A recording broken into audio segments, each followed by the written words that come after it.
राधे राधे। जय श्री कृष्ण। ओम नमो भगवते वासुदेवाय नमः। भगवान लक्ष्मी नारायण की कृपा सदा सब पर बनी रहे, इसी मंगल कामना के साथ आज हम सुनेंगे माघ मास कथा के 20वें अध्याय की कथा। बोले श्री विष्णु भगवान की जय हो, लक्ष्मी माता की जय हो। राजा सूर्य ने कहा, हे मुनि, अन्य कृतगणों के भी कर्मों का फल मुझे बताइए।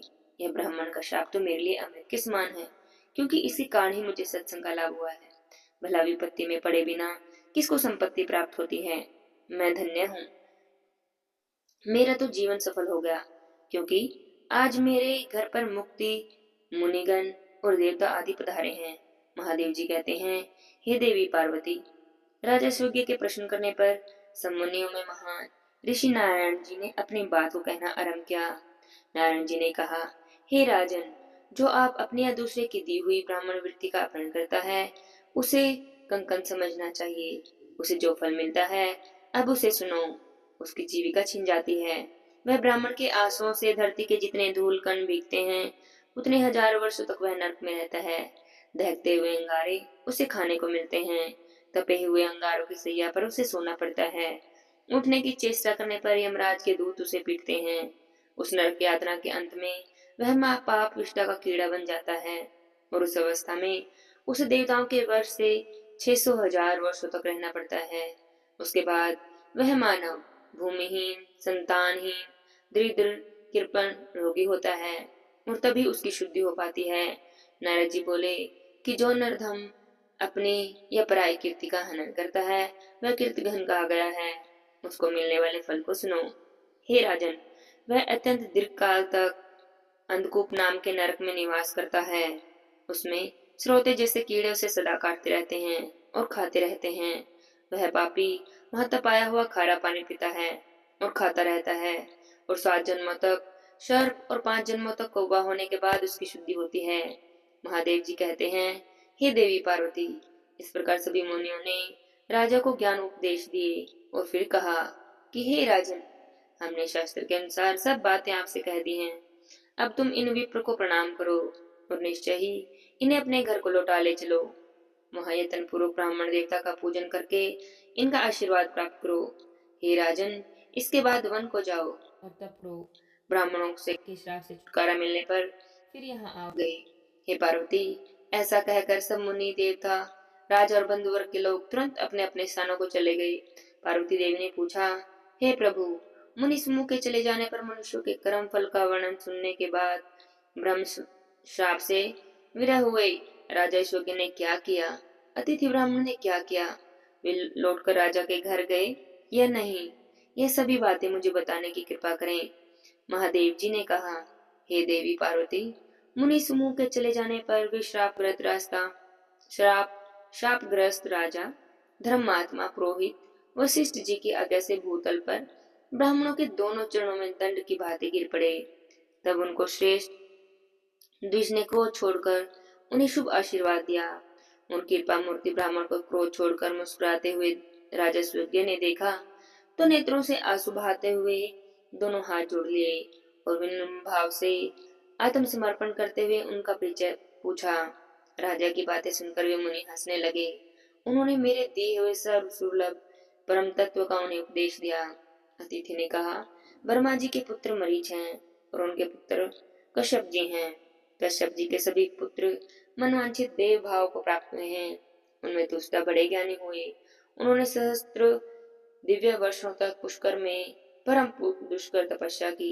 ब्राह्मण पुत्र की प्राप्ति के लिए देवादिदेव परमात्मा श्री हरि की आराधना की। तब भगवान नारायण ने उन्हें एक तेजस्वी ब्राह्मण पुत्र वर के रूप में प्राप्त हुआ। वह पुत्र तपस्या के धनी तेजस्वी विश्वरूप के नाम से प्रसिद्ध हुआ। एक समय बृहस्पति जी देवराज के प्रति कुपित हो गए और जब कहीं और ही चले गए, तब इंद्र ने विश्वरूप को अपना पुरोहित बनाया। विश्वरूप के माता महादैत्य थे, अतः वे देवताओं के यज्ञ में देवताओं के लिए भी आहुति देने लगे। जब इंद्र को इस बात का पता चला, तब उन्होंने अपनी माता की आज्ञा लेकर ब्राह्मण विश्वरूप के मस्तक काट दिए।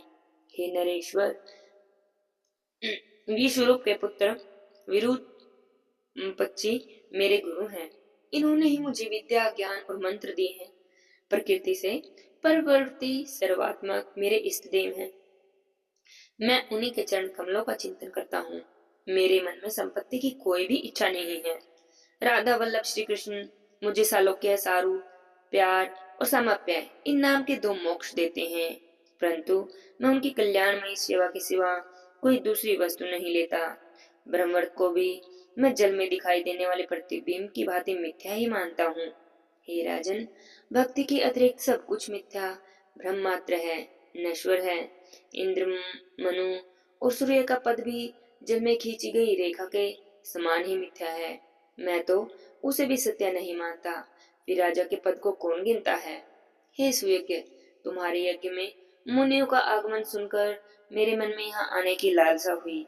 मैं तुम्हें विष्णु भक्ति की प्राप्ति कराने के लिए ही यहाँ पर आया हूँ। इस समय मैंने तुम पर केवल एक अनुग्रह किया है। मैंने तुम्हें श्राप नहीं दिया। तुम एक भयानक गहरे भव सागर में गिर गए थे। मैंने तो तुम्हारा उद्धार ही किया है। केवल जल में तीर्थ ही तीर्थ नहीं, भगवान के भक्त भी तीर्थ ही होते हैं। मिट्टी और पत्थर की प्रतिमा रूप देवता ही देवता नहीं होते, भगवत भक्त भी देवता होते हैं। जल में तीर्थ और मिट्टी पत्थर के देवता मनुष्य को दीर्घ काल में पवित्र करते हैं, परंतु श्री कृष्ण भक्त के दर्शन होने के साथ ही पवित्र कर देते हैं। हे राजन, निकलो इस घर से, इस घर को दे दो, राज्य अपने पुत्र को दे दो। हे राजन, अपनी साध्वी पत्नी की रक्षा का भार बेटे को सौंपकर शीघ्र ही वन को चलो। ब्रह्मा से लेकर कीट पर्यंत सब कुछ मिथ्या ही है।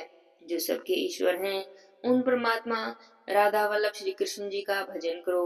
वे ध्यान से सुलभ हैं। ब्रह्मा, विष्णु और शिव आदि के लिए भी उनकी आराधना कठिन है। वे उत्पत्ति, विनाश, चल प्रकृति, पदार्थों और प्रकृति से भरे हैं, जिनकी ही माया से ब्रह्मा सृष्टि, विष्णु पालन और रुद्रदेव संहार करते हैं। दिशाओं के स्वामी दिक्पाल जिनकी माया से भ्रमण करते हैं, जिनकी आज्ञा से वायु है, जिनकी आज्ञा से सूर्य तपते हैं और निशापुर सदा खेती को सुनीता प्रदान करते हैं। संपूर्ण विश्व में सबकी मृत्यु काल के द्वारा ही होती है।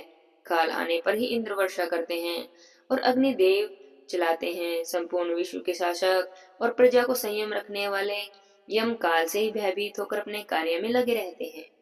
काल ही समय आने पर संहार करता है और वही यथा समय सृष्टि और पालन करता है। इसी से प्रेरित होकर ही समुद्र अपने स्थान की सीमा में रहते हैं, पृथ्वी अपने स्थान पर स्थिर रहती है, पर्वत भी अपने स्थान पर रहते हैं और पाताल अपने स्थान पर रहता है। हे राजन, 7 स्वर्गलोक, 7 द्वीपों सहित पृथ्वी, पर्वत और समुद्रों सहित 7 पाताल, इन समस्त लोकों सहित जो ब्रह्मांड है, वह अंडे के आकार में जल पर तैर रहा है। प्रत्येक ब्रह्मांड में ब्रह्मा, विष्णु और शिव आदि रहते हैं। देवता, मनुष्य, नाग, गंधर्व और राक्षस आदि रहते हैं। राजन, पाताल से लेकर ब्रह्मलोक तक जो अंड है, यह ब्रह्मा जी का कृत्रिम ब्रह्मांड है। यह जल में शयन करने वाले शूद्र विराट विष्णु के नाभि कमल पर उसी तरह से है जैसे कमल की कणिका में बीज रहा करता है। इसी प्रकार श्वेत जलाशय पर शयन करने वाले भगवान श्री विष्णु प्रकृति से परवर्ती ईश्वर सर्वात्मका श्री कृष्ण का ध्यान करते हैं। उनका आधार है महाविष्णु का विस्तृत रोम। महाविष्णु के अनंत रोम कूपों में से प्रत्येक में ऐसे ब्रह्मांड स्थित हैं। महाविष्णु के शरीर में असंख्य रोम है और उन रोम कूपों में असंख्य ब्रह्मांड है। अंडाकार ब्रह्मांड की उत्पत्ति के स्थान भूत वे महाविष्णु भी सदा ही श्री कृष्ण की इच्छा से ही प्रकृति के गर्भ से अंड रूप में प्रकट होते रहते हैं और वही प्रलय काल में कालेश्वर श्री कृष्ण में लीन हो जाते हैं और सदा उन्हीं का ही ध्यान करते रहते हैं। ये सब परम दुर्लभ महाज्ञान मैंने तुम्हें बताया। भगवान शिव ने यह ज्ञान मुझे दिया था, यह मैंने तुम्हें बता दिया। अब बताओ तुम क्या जानना चाहते हो? राजा स्वर्गी ने कहा, हे प्रभु, आज मेरा जन्म सफल हो गया, मेरा जीवन सार्थक हो गया। मेरे लिए आपका श्राप भक्ति का कारण होने से वरदान बन गया। समस्त मंगलों का भी मंगल करने वाले हरि भक्ति परम दुर्लभ हैं। वे विविध प्रकार वेदों में जो 5 प्रकार की भक्ति बताई गई है, वह भी इसके समान नहीं है। हे महामुनि, परमात्मा श्री कृष्ण में जिस प्रकार भी मेरी भक्ति संभव हो सके वह उपाय करें, क्योंकि वह सभी के लिए परम दुर्लभ है। केवल जल में तीर्थ ही नहीं है, मिट्टी और पत्थर के प्रतिमा रूप देवता ही देवता नहीं, श्री कृष्ण भक्त ही मुख्य तीर्थ और देवता है। वे जल में तीर्थ और मिट्टी पत्थर के देवता दीर्घ काल में उपासक को पवित्र करते हैं, परंतु श्री कृष्ण के भक्त तो दर्शन मात्र से ही पवित्र कर देते हैं। सभी वर्णों में ब्राह्मण श्रेष्ठ है, और उनमें भी जो भारत में रहकर सब धर्म पालन में लगे रहते हैं वे श्रेष्ठ हैं। उनमें भी जो श्री कृष्ण मंत्र के उपासक हैं, श्री कृष्ण भक्ति पारायण है और प्रतिदिन श्री कृष्ण के नैवेद्य को भोजन करने वाले हैं, वे सर्वश्रेष्ठ हैं और महान पवित्र हैं। आप वैष्णव हैं, अतः ब्राह्मणों में श्रेष्ठ हैं, साथ ही महान ज्ञान के श्रेष्ठ सागर हैं। हे मुने, आप जैसे शिव शिष्य महात्मा पुरुष को पाकर मैं अब दूसरे किसकी शरण में जाऊं? हे महामुनि, आपके श्राप से इस समय गलित कुटी का रोगी हूँ, अपवित्र हूँ, तप के अधिकार से वंचित हूँ। बताइए, ऐसी दशा में मैं कैसे तपस्या करूं?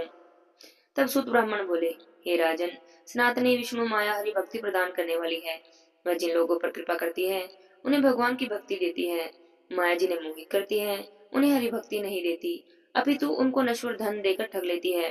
अतः तुम प्राकृतिक गुणों से रहित कृष्ण प्रेम में शक्ति और श्री कृष्ण के प्राणों की अधिष्ठात्री देवी श्री राधिका की उपासना करो, जो संपूर्ण संपदाओं को देने वाली हैं। उनके अनुग्रह और सेवा से तुम शीघ्र ही गोलोक में चले जाओगे। वे श्री कृष्ण से भी सेवित और पूजित हैं। निर्गुण परमात्मा श्री कृष्ण ध्यान से भी वश में न होने वाले और दुराद हैं। उनकी सेवा करके भक्तजन दीर्घ काल तक अनेक जन्मों के बाद गोलोक में जाते हैं, परंतु श्री राधा महाविष्णु की भी जननी है, वे कृपामयी हैं, अतः उनका सेवक करके भक्तजन शीघ्र ही गोलोक में चले जाते हैं। तुम 1000 वर्षों तक ब्राह्मणों का चरणोदक पीते रहो, इससे कामदेव के समान रूपवान और रोगहीन हो जाओगे। जब तक पृथ्वी ब्राह्मणों के चरणोदक से भीगी रहती है, तब तक उस ब्राह्मण भक्त पुरुष के पितरी कमल के पत्तों में जल पीते रहते हैं। पृथ्वी पर जो जो तीर्थ है सब समुद्र में भी है, और समुद्र में जो जो तीर्थ है ये सब ब्राह्मणों के चरणों में है। ब्राह्मण का चरणोदिक पापों और रोगों का विनाश करने वाला है। वह संपूर्ण तीर्थों के जल के समान भोग और मोक्ष को देने वाला है। ब्राह्मण मनुष्य के रूप में साक्षात देवादि देव जनार्दन है। ब्राह्मण के लिए दिए हुए पदार्थ सब देवता भोग लगाते हैं। ऐसे कहकर ब्राह्मण सुयज्ञ के सत्कार को ग्रहण करके अपने घर को चले गए और जाते जाते कह गए कि मैं 1 वर्ष के बाद फिर आऊंगा। महादेव जी कहते हैं, हे देवी, राजा प्रतिदिन भक्ति भाव से ब्राह्मण के चरणोदक का पान करने लगे। उन्होंने 1 वर्ष तक ब्राह्मणों की पूजा की, उन्हें भोजन कराया। वर्ष बीतते बीते राजा रोग व्याधि से मुक्त हो गए। फिर कश्यप कुल के अग्रणी मुनि श्रेष्ठ सुतपा वहां से आए। उन्होंने श्री राधिका के पूजन के विधान, स्तोत्र, कवच, मंत्र और सामवेदों ध्यान का राजा सुयज्ञ को उपदेश दिया और कहा, हे राजन, शीघ्र घर छोड़कर निकल जाओ। और ऐसा कहकर मुनि तो तपस्या के लिए चले गए। राजा भी तुरंत ही अपना घर छोड़कर दुर्गम वन की ओर चले गए। राजा की चारों रानियों ने प्राण त्याग दिए और उनका पुत्र राजा हुआ। राजा सुयज्ञ ने पुष्कर में जाकर बहुत दुष्कर तपस्या की। उन्होंने 100 दिव्य वर्षों तक श्री राधा के उत्कृष्ट मंत्र का जाप किया। फिर उन्हें आकाश में रथ पर बैठी हुई परमेश्वरी श्री राधिका के दर्शन हुए। उनके दर्शन मात्र से राजा के सारे पाप तप दूर हो गए। उन्हें मनुष्य की देह को त्याग दिया और दिव्य रूप धारण कर लिया। तब परमेश्वरी श्री राधा रतन में विमान पर राजा को साथ लेकर गोलोक में चलेगी। राजा ने विरजा नदी और मनोहर पर्वत से घिरे हुए श्री वृंदावन से युक्त और रास मंडल से मंडित गोलोक का दर्शन किया। वह धाम गोपियों गोप समूहों से सेवित और रत्नसार से निर्मित अत्यंत मनोहर भावनाओं द्वारा सुशोभित हो रहा था। भांति भांति के चित्र विचित्र दृश्य उनकी शोभा बढ़ाते थे और वह कल्प वृक्ष युक्त 37 उपवन से सुशोभित था। उस उपवन में पारिजात के वृक्ष भी थे। सारा गोलोक कामधेनु से भरा हुआ था। आकाश की भांति विपुल विस्तार से युक्त और चंद्रमंडल के समान गोलाकार था। वैकुंठ से 50 करोड़ योजनों पर वह शून्य में बिना किसी आधार के टिका था और भगवान की इच्छा से स्थिर था। उस गोलोक धाम में श्याम सुंदर भगवान श्री कृष्ण निरामय रतन सिंहासन पर विराजमान हैं। रत्नों के हार, किरीट और रतन में विभूषण से विभूषित हैं। अग्नि शुद्ध अत्यंत निर्मल पीताम्बर उनके श्री अंग की शोभा को बढ़ाते हैं। वे किशोर गोपालक के रूप में दिखाई देते हैं और नूतन जलधार के समान हैं। श्याम कांति श्वेत कमल के समान नेत्र और शरद की पूर्णिमा के चरण के चंद्रमंडल को भी तिरस्कृत करने वाले मंद हस्ते से सुशोभित, मुख मनोहर आकृति, दो भुजाएं और हाथों में मुरली लिए हुए हैं। श्री कृष्ण का दर्शन करके राजा स्वर्ग तुरंत रथ से उतरे। नेत्रों से आंसू बहाते हुए पुलकित सिर से भगवान के चरणों में प्रणाम किया। परमात्मा श्री कृष्ण ने राजा को अपना दासत्व शुभ आशीर्वाद दिया। वह सत्य और अविचल श्री कृष्ण भक्ति प्रदान की, जो हम लोगों के लिए परम दुर्लभ है। उसके पास श्री राधा रथ से उतरकर श्री कृष्ण के वक्ष स्थल पर विराजमान हो गई। उनकी अत्यंत प्यारी गोपियां सफेद चवन लिए उनकी सेवा में लग गई। उनके आने पर श्री कृष्ण भक्ति और आदर से उठ खड़े हुए। उन्होंने श्री राधा के साथ वार्तालाप किया, उनका सम्मान किया। प्राचीन काल के वेदा ब्राह्मण वेदों के कथन अनुसार पहले राधा नाम का उच्चारण करके पीछे कृष्ण या माधव कहते हैं। जो उसके विपरीत उच्चारण करते हैं या उन जगदम्बा श्री कृष्ण प्राणधन प्रेम में शक्ति श्री राधिका की निंदा करते हैं, वे चंद्रमा और सूर्य की स्थिति तक काल सूत्र नरक में आत्मा भोगते हैं। महादेव जी कहते हैं, हे दुर्गे, इस प्रकार श्री राधिका की कथा मैंने तुम्हें सुनाई। अब बताओ तुम क्या सुनना चाहती हो। पार्वती देवी ने महादेव जी से कहा। क्या कहा, यह हम अगले अध्याय की कथा में सुनेंगे। आज के अध्याय की कथा यहीं पर समाप्त होती है। बोले विष्णु भगवान की जय हो, लक्ष्मी माता की जय हो। जय जय श्री राधे श्याम।